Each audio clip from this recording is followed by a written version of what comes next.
Hello everybody, welcome to the first Drive-Thru FM. This is going to be an audio and video podcast that I'm starting.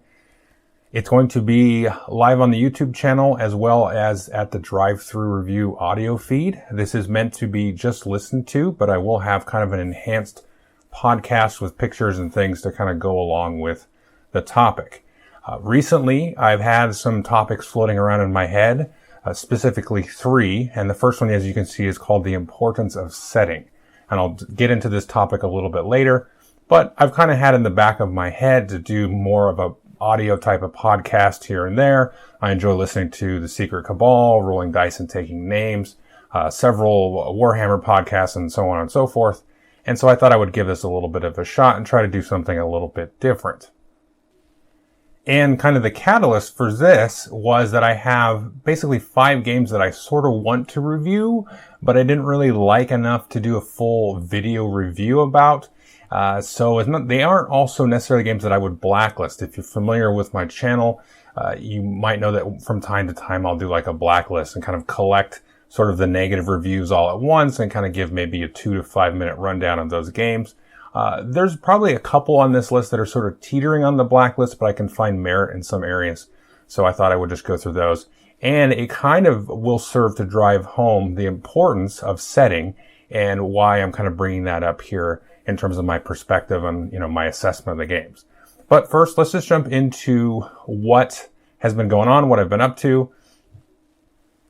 And I'm going to keep these podcasts real short, I should mention, probably in the 30 to 45 minute range. So I'm not going to belabor too much of what I've been playing. Just kind of give you a little bit of a casual introduction, then jump into the topic, and then I'll have kind of a little bonus topic at the end. So the first thing to note here is I've been playing a lot of Age of Sigmar, Warhammer Age of Sigmar. I've got a tournament upcoming this weekend from the time of this recording. It's going to be my first ever miniatures tournament. It's going to be my third ever 2,000 point game. I've only played up to 1,000 points up until a new friend of mine, Jacob, down at the shop locally. He's been kind enough to kind of get me through my paces, get me through the ropes. You can see on the video side of this, I've got my Destruction Army, or a version of it, with against his Tomb King / Death Army. So I've had a lot of fun, of course, painting the miniatures, getting them to the table, and really going for kind of the full experience of the game, because the 2,000 point game is kind of your tournament standard. The 1,000 point game is very enjoyable, though. I found I kind of like that one for different reasons versus the 2,000. You can get in there and get quick. There's not too many shenanigans that you can do, but there's enough stuff on the field that you can do a little bit of the kind of combos and things, but it's not quite as overwhelming. And you don't really have, in Jacob's case with the death, where he just kind of sometimes will build up and just do massive amounts of damage. And there's a lot of other lists and builds that will do tons of damage to you. So I've been enjoying, though, the 2,000 point games. I'm very excited to get up and play those games. I've even sort of mocked up like a little display board, because this is one of the first tournaments locally that is going to kind of do the full gamut, the full run. They're going to score for sportsmanship. They're going to score for paint jobs. They're going to score for presentation, all that kind of stuff. They've been running a lot of tournaments the last several months, and the community here has really started to build up, and there's more games that you can kind of play as a pickup. So if you're looking at the video again, you can see kind of pictures of my display board that I've mocked up to kind of go with my frosted themed ogres. There's this Beast Claw, Stone Riders, and Thunder Tusks, and Ice Giants, and frosty looking ogres that I've kind of themed together. And so it's been pretty fun. A year ago, you would have not have told me, hey, you're going to be doing display boards for the miniatures that you've painted in a tournament. But it's a new experience. I'm a little bit nervous because of the competitive side of it, but I've talked to some of the more competitive folks, and they seem pretty easygoing. Generally, they're going to be competitive. They're going to be, out to win, but they don't seem like jerks to me. So I think there's going to be an interesting tension, and this kind of will tie in with the theme of the overall show, between some of the other folks that I've met that are maybe a little bit more on the thematic side versus the other folks that are more in it for the tournament competition. And that's an interesting kind of balancing act, I think, that the community as a whole has to digest. But I've had a lot of fun, putting together the army, putting together the board, kind of coming up with the theme and all that kind of stuff, as well as trying to sort of at the same time optimize it again with the balance of competitive versus, thematic and so on. And one other quick tidbit, I recently did a review for Walking Dead All Out War, and I stumbled across the Deep Cut Studio has these new sort of playmats that are divided up into 6 squares. So each of the squares can form sort of the playing area. I'm showing pictures again on the YouTube podcast. I'll put the link to some of this stuff in the show notes as well as in the on the YouTube description there. They did a really cool mat, and I've had a lot of fun with this game recently after reviewing it. And so I'm debating picking this up because it's kind of cool because you can kind of just combine the different squares and play like a bigger game or a smaller game, and it's really kind of designed to do that. I will talk about one other game that I've been playing outside of this, but it does dovetail and sort of go with one of the games I'm going to talk about in sort of the 5 mini reviews. So let's just kind of jump into that. And again, the topic of this particular episode is going to be about the importance of setting. And I think what I'm trying to say with that is not necessarily the setting of the game, although that is also very important. It's also like the setting of where you're at, who you're with, what you're doing, what kind of environment you are at. Like, are you playing lunch games at work? Are you playing with your kids? Are you playing with your family? Are you playing in a tournament setting? Are you playing on a game night where you have a certain amount of block time? How much time do you have?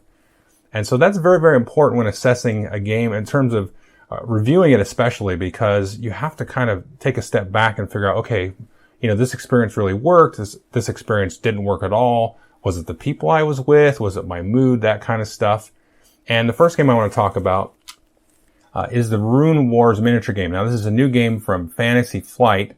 It is very much a competitor to Age of Sigmar, 40K, that kind of idea of these more larger scale war games with lots of minis on the table. A lot of them are going to be in trays. In this case, the game actually uses movement trays, and you have these templated movement arcs and things that are like X-Wing. So you spin up these dials, you tell it to move a certain amount and curve a certain amount, and then, it'll go do its thing. And there's a kind of an initiative order, which works a little bit differently with X-Wing. X-Wing, you had kind of the pilot skill, and you would go up the pilot skill and down the pilot skill based on movement and then attacks. This doesn't work quite like that. But at the end of the day, this one really had some good points that I want to talk about, but it also basically fell flat for me at the end of the day. Let's get the negative out of the way first. I was really trepidatious about the movement trays in general, just because I hadn't played with something like that. It kind of looks weird on the table to my eyes because I'm normally playing like a skirmish game or Age of Sigmar, which is sort of a glorified war/skirmish game where you can move the troops in different formations and bubble wrap them around maybe one of your bigger units for protection. You can do a lot of creative stuff with it. And I thought, maybe the trays, that's kind of stodgy and it's just everything's on a rails. But there wasn't really the trays that bothered me, but it was actually those movement templates.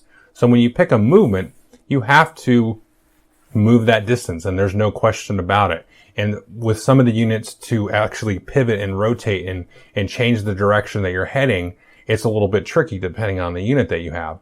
And to me, that didn't feel very natural or very fun because you could get in a situation where maybe you moved just past an objective and you were like within an inch and there wasn't really good, rules for that because some of the objectives you got to like basically move right over it. And it's like, well, gosh, I'm really close here. Couldn't one of my guys just kind of reach out and grab it? And that really sort of thwarted the theme for me because okay, yeah, you have to plan your movement in such a way, but to get it so minutely close like that, I know we're talking miniatures and when you talk about like Age of Sigmar, when you have to make a charge roll and you lose it by an inch, and that's kind of part of the game to me. This one was a little bit different just because like you could stop your units. You don't have to move the full amount. You could move up in other games, you move up 3 inches. And then you're like, yeah, maybe I'll do that. You've got the full range of movement, but there's still some decision making when it actually comes your turn to move. You can sort of tactically react to certain things. But the strict movement here is very much tied into the initiative order. Because the turn structure is very much like, you activate certain units and certain actions will happen before others. So you may move, and then I'll move, and then I'll get to move again. And then the next unit you picked, maybe they do an attack or something. So that really kind of works well and is interesting. And I think because that's coupled, though, to how the movement works, you can't really have one without the other, which is unfortunate.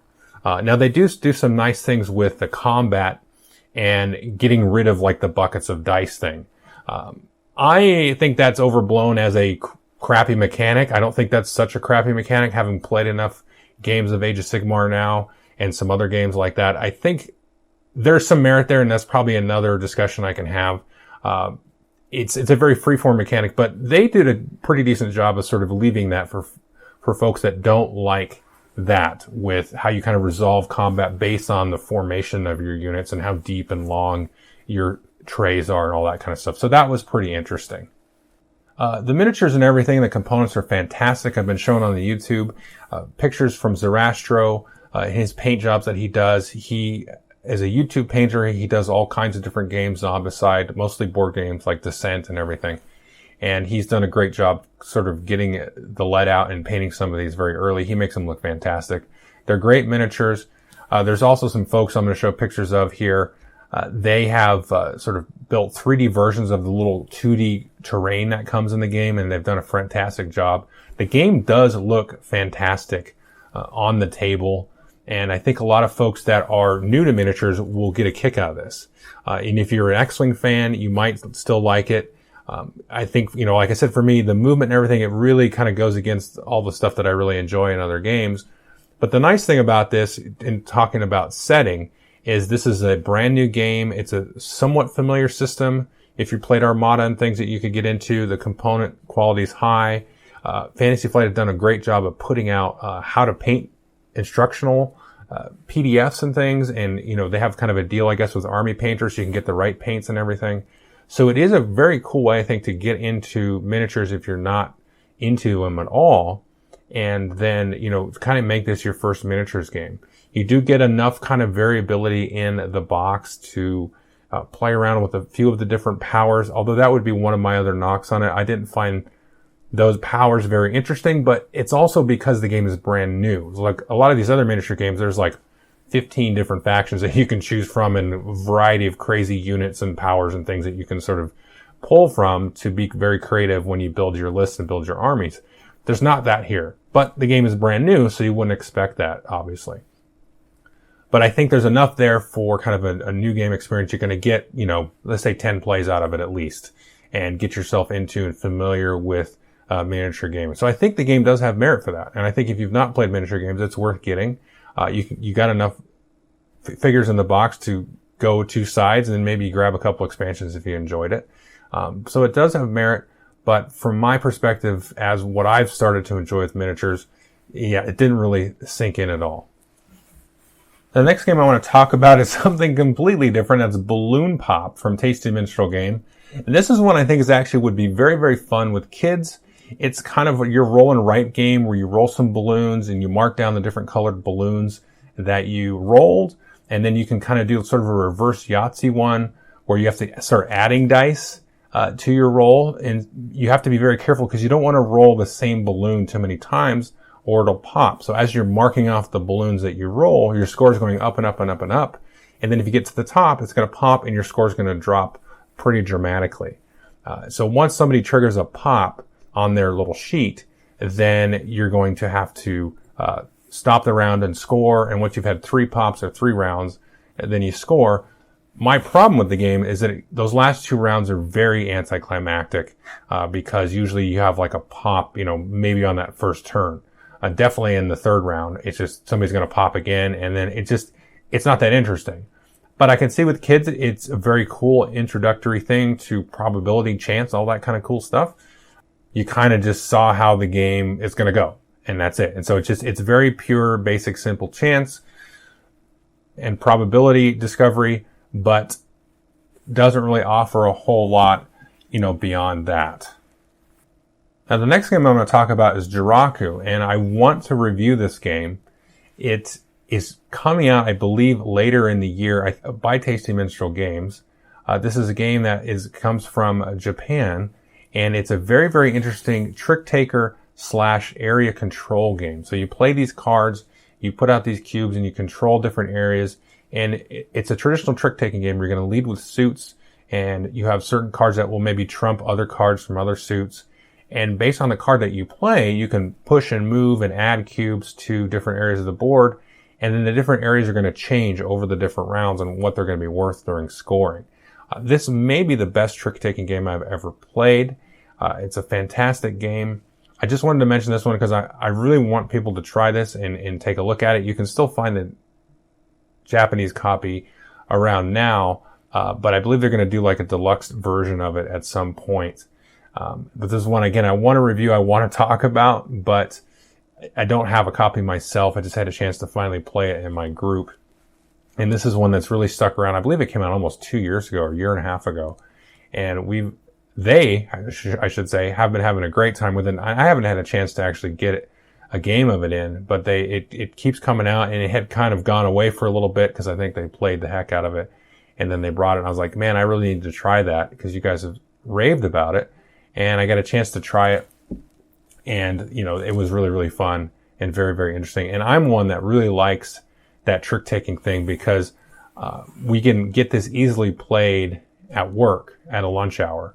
And trick-taking games are great for that. You can get them played in about 45 minutes or any kind of card game like that. And I think card games, kind of getting back to the theme, are something that, they sort of get overlooked in terms of, hey, is it Blood Rage? Is it Rising Sun? Is it Star Wars Rebellion? It's not that level of a game, but it's not supposed to be that level of a game. But a game like Jiraku, and we've been playing a lot again of the Dwarf King, which is a wacky trick-taking game from Bruna Faiduti. Those are excellent designs, and I believe, the same amount of play testing and effort and tweaking and feedback and iteration with testing went into all of these kind of very excellent trick-taking card games. And, lighter games like Splendor is a game, I'm sure, that went through extensive feedback and play testing. And so I think these games are just as amazing and mind-blowing and epic to me as some of these other larger games. And I feel like sometimes as reviewers, and probably some other folks can relate to this just as people that play games and don't necessarily review them, that, these other kinds of games get overlooked in favor of that big kind of blockbuster Hollywood style game. But I think they are on that same playing field. Like, you probably wouldn't see Jiraku make a top 100 list or be very high up a top 100 list. It would probably be like in the bottom 50. And I think not all of them, but I think that's fine. But I think it's also something worth noting that probably a game like Jiraku is going to be around in 100 or 200 years. I'm serious here. And Star Wars Rebellion maybe wouldn't be. I could be wrong about that because that's a dang good game. And I'm sure Star Wars will be around in 100 years as some kind of, strange historical thing. But, games like this, I think we'll actually see possibly some more longevity, far out into the future. You never know. Okay, so now we're coming to the fourth game that I want to talk about, and that's Shadow War Armageddon. And this is one that I think I'll probably eventually review. We've got a big kind of game day for this plan next week. 4 of us are going to get together. And I've painted up now 3 kill teams. Well, it's not fair. I had one already kind of painted up from a previous game, Deathwatch Overkill, but I painted up 2 new ones. And just finished those. So I don't have pictures of the new ones, but I'll show pictures on the YouTube of my Gene Stealer cult. From Deathwatch Overkill, if you've watched that review. And so 4 of us are going to get together. We're going to play. One of my buddies got some terrain. I've got some terrain. I've got some other terrain we can add. This one I'm a little bit scared to review because you can't actually buy the physical box anymore. They sold out of the box, which had some miniatures in it and some terrain and the rule book and everything. You can go buy the rule book separately. You can buy the terrain separately. You can get any of these different factions separately. So I basically be reviewing the rules, but I've reviewed, miniature games before. But I haven't actually played this yet. I've watched, I think, every single battle report on YouTube about it, and that's like at least a dozen, if not more. A lot of them from miniwargaming.com and also Guerrilla Miniatures, and I think a couple other folks, Gaming with the Cooler, and maybe some others that I just randomly came across. It looks really, really fun. It's basically a rehash of Necromunda from earlier last decade and in the late 90s.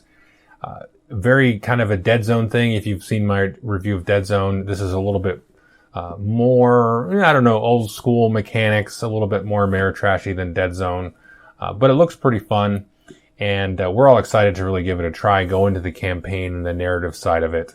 And, I'm going to do some kind of review of it, I'm sure, at some point once we've kind of played through a campaign, but it'll take some time to get into it. It took me a while to get actually to review Dead Zone and Frostgrave and Age of Sigmar. Those are ones you kind of have to play like for a little while, like a couple of months, just because you got to make an appointment to play it and get a time set aside and set up the table and all that stuff. So it's not like a Euro. You can just open the box and then, you're ready to play after you read the rules. But this is another thing I'm talking about setting here. And my next topic in a few weeks will be dogma in games. But this is something that I've had to overcome here. Because I, played some Ameritrash games when I was younger, Hero Quest, Dragonlance, that kind of stuff. And then I kind of got into Euros when they started to become more popular in the early 2000s in that time frame. And then didn't really look at miniature games because of the barrier to assemble and paint and all that. And then also just kind of the general, I would say somewhat false, but I've also seen some truth to this. Just kind of the toxicity of the community in a way. And I think that's basically maybe one game in one community that there is some toxicity there. But I don't certainly think it's the majority of people that I've come across. But, so I've had to kind of get over myself in a lot of ways with a lot of these things, and just playing certain types of games. Even going back and playing like some Euros, I have to kind of get over myself based on, my preconception of how certain players are going to be, how they're going to react. They're not going to be very fun. There's a lot of preconceptions that you have to get over yourself, and you have to get at the people that you're going to be playing with. The four of us are super excited. It's myself and two guys that used to play 40K. And these are all guys that are kind of in my normal Thursday night group. They used to play 40K, had actually a terrible experience playing it. They had a lot of fun, but they also had a terrible experience playing at shops with people that were jerks. And then another friend of mine who's kind of dabbled, and he plays all kinds of different games. He's played in the Blood Bowl League for years. And we're all excited. They haven't played this type of game in a long time. I'm just kind of getting in new to it. And there's a couple other folks that are interested that have never had anything to do with miniature games. They've just been Euro, Board Game Geek type people. But we're excited about it because we're buddies. We're getting together. We're going to, create a campaign and tell our own stories and laugh and have a good time. And that's really the essence of it. If these folks weren't here, then I would not be as excited about it as I am. And I know this isn't really a review of the game, but that's the important part of it, is that I'm excited to, have this day with them. I'm excited to try this new tournament thing out coming up this weekend. I'm excited that we get a break at lunch that we can play a trick-taking game like Jiraku and so on. I would be more excited if I was playing Rune Wars, if I was playing with somebody, maybe they didn't know miniature games. I would still play Rune Wars with somebody if they were like, I lost my Age of Sigmar stuff or didn't have it. I would say, okay, well, let's play with Rune Wars. And, you can kind of get into and get the feel of how a miniature game works and so on. And even with, Balloon Pop, if I had some younger kids around, I would certainly play that. We played the heck out of, Martian Dice, which I like better than Balloon Pop, but, that's not that great of a game either, but it kind of fits in that same sort of, genre and everything.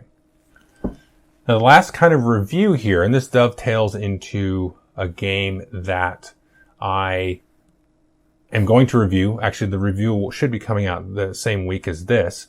This one is Sherlock Holmes Consulting Detective, and I'm going to be reviewing kind of its sister or cousin game, Watson and Holmes.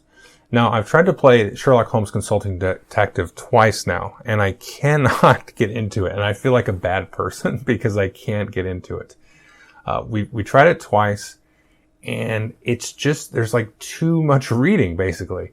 And I don't want to say that because I don't mind like reading and, doing all that kind of stuff. Like I love to read. I love reading books. I'm always got books or comic books that I'm reading. I love reading rules.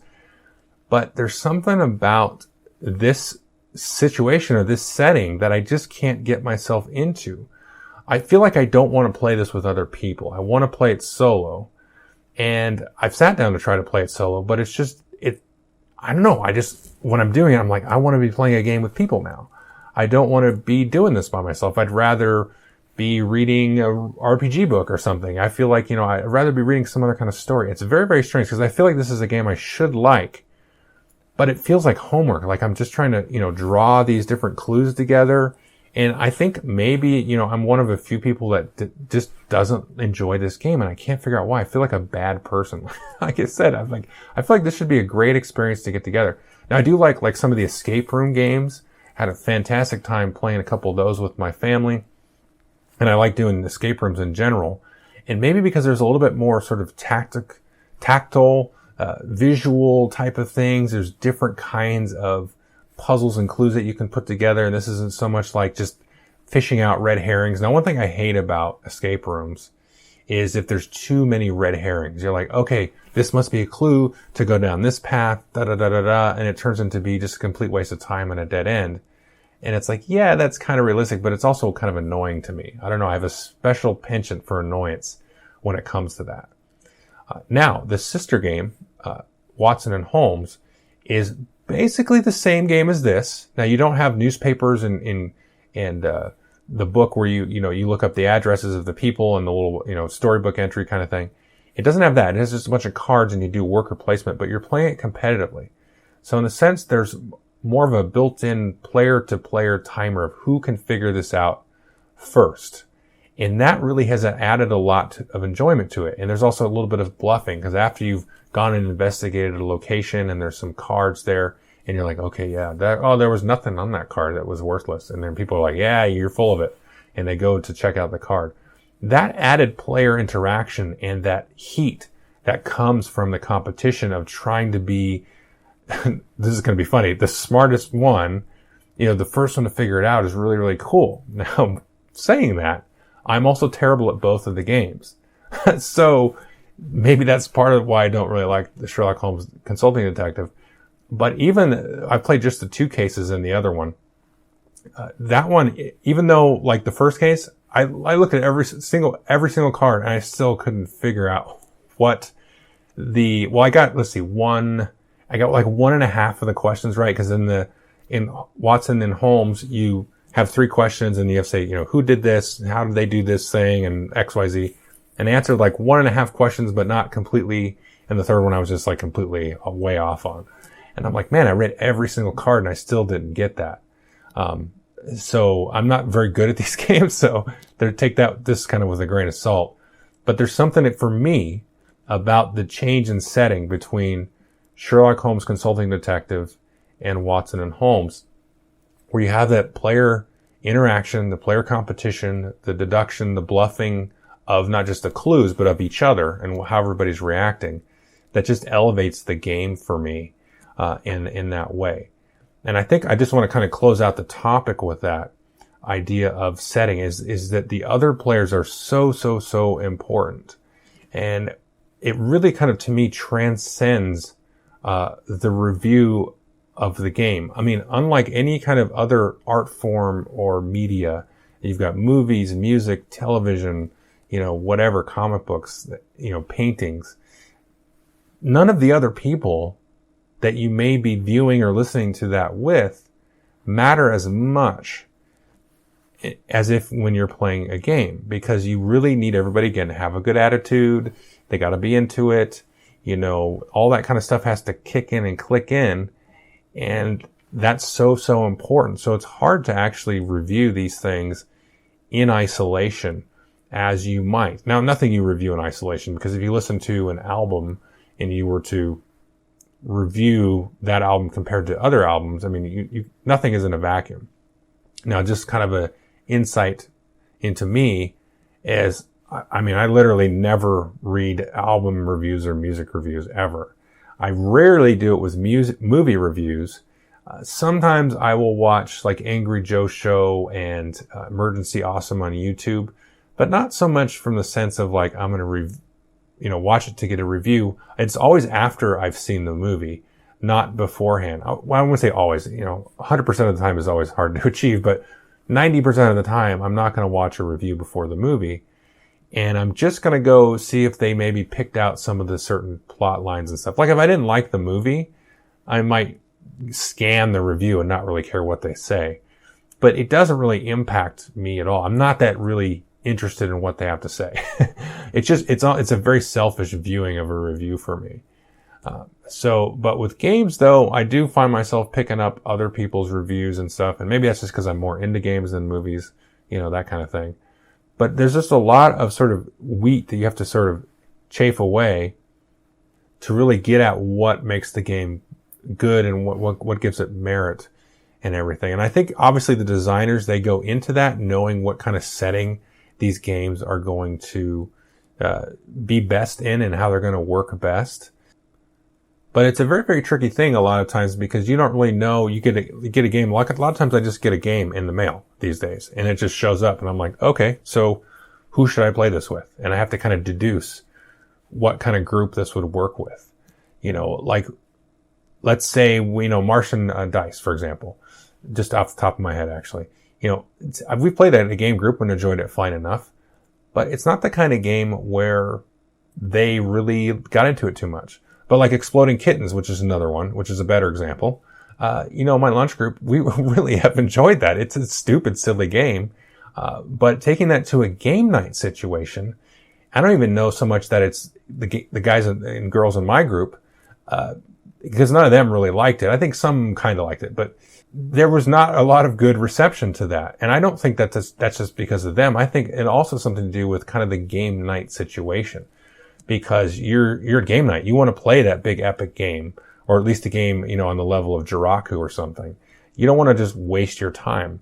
But if you already are wasting your time at lunch, at work, where you don't really have anything to do except for chit chat, which is good, but you can kind of do this sort of secondary activity that complements, talking about not the news, but anything but the news or whatever else. That's a good, it serves its purpose there. And I think that's still okay. It still has merit, still has value. There's no reason to compare Exploding Kittens to Sherlock Holmes Consulting Detective or Star Wars Rebellion. It still has a purpose. The game, I want to stress this, it still has value. It still succeeds. It's a success at the setting that it was designed for. Anyway, so that kind of just sums up the topic. Exploding Kittens is good. All right. So the last little thing I'm going to try to do is talk about some kind of pop culture, geeky, random thing, basically. And so I'm just going to talk about The Expanse.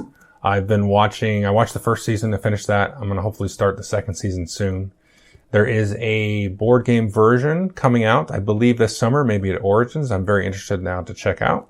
And that's part of the reason that I started watching the show. I've heard a lot of good buzz and feedback from friends and stuff that said The Expanse is really good. And it's kind of like not your everyday sci-fi. And I will say that's for sure. That's true. I will say I have enjoyed the first season. The first season was a little bit of a letdown at the end. I'm not going to do any spoilers here.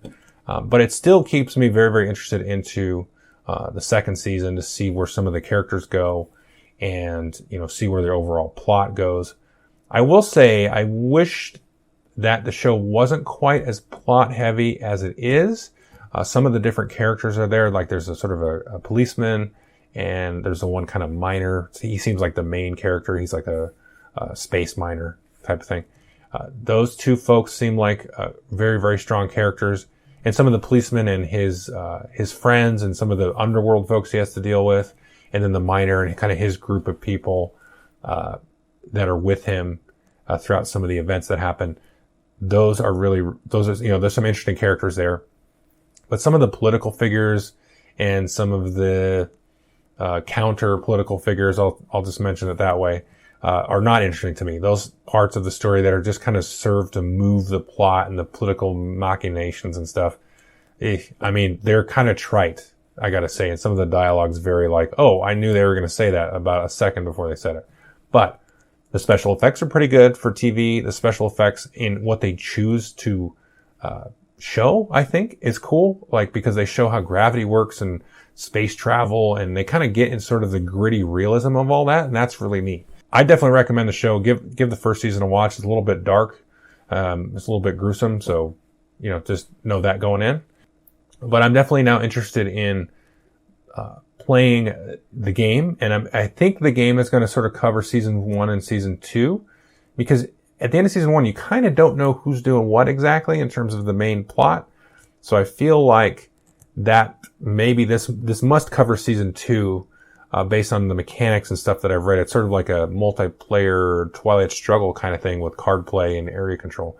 So I think you need more of a defined antagonist in some ways to actually play the game. Maybe not though. So I'll be curious how far along the Expanse actually covers when the game comes along. So anyway, that was the first of hopefully many kind of podcasts, and I hope folks enjoy it on YouTube and they enjoy listening to it, on the audio feed. Definitely leave any feedback that you've got. I thought, a few ways of doing this, just having me talk probably isn't the greatest thing, because the best thing about podcasts is the banter. But that's obviously difficult for me, and I do the live hangouts with folks from time to time, and I'll kind of just leave that over there. This gives me another way to kind of express some of the stuff that I've sort of done video blogs about before. I think in a little bit easier way. I can kind of edit it and stuff, which you won't even notice that I've been doing. It's just a little bit easier to edit with just the audio. But I can still supplement it for the folks on YouTube that, wants a couple of pictures to look at, and maybe folks can listen to it and go back and look at the pictures later.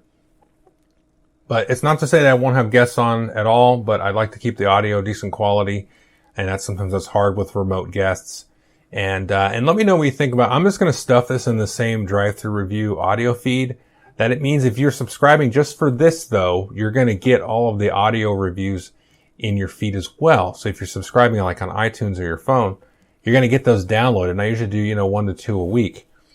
So maybe you don't want those. Maybe you just want to watch those on YouTube and not get the audio. I know there's about almost 600 subscribers to the feed now, and they just seem to want the audio, which I can kind of understand. I don't know exactly, because when I'm making the video, I'm not always cognizant that I'm not visual to everybody that will end up be watching, because I am making it for video first of all. But you can sort of scan forward to just the review portion with that. But I don't want to have stuff everywhere. We're like, we go to subscribe to this audio feed to get this and this audio feed to get that. No. So I'm just going to put it all in the same feed. And, if there's a good argument not to do that, then I may move it. But anyway, thanks for listening. And, hopefully, I'll do another one of these in a couple of weeks. I'll try to do them like once a month, I think.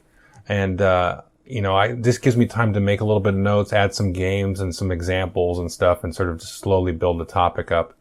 And just gives me kind of another outlet to sort of vent or rant or just, yip yap about, certain topics that I think are probably more easily just done over audio and not necessarily like built into a top 10 list or, some other kind of video blog kind of thing, where I'm just trying to add visual video stuff that doesn't really have a place. This is just stuff to listen to in your car or while you're sitting up to at work and just, chill and think about. And if you got feedback on what I said, absolutely. And, otherwise just take it, internalize it, and, go about the rest of your day. Okay. Thanks for listening.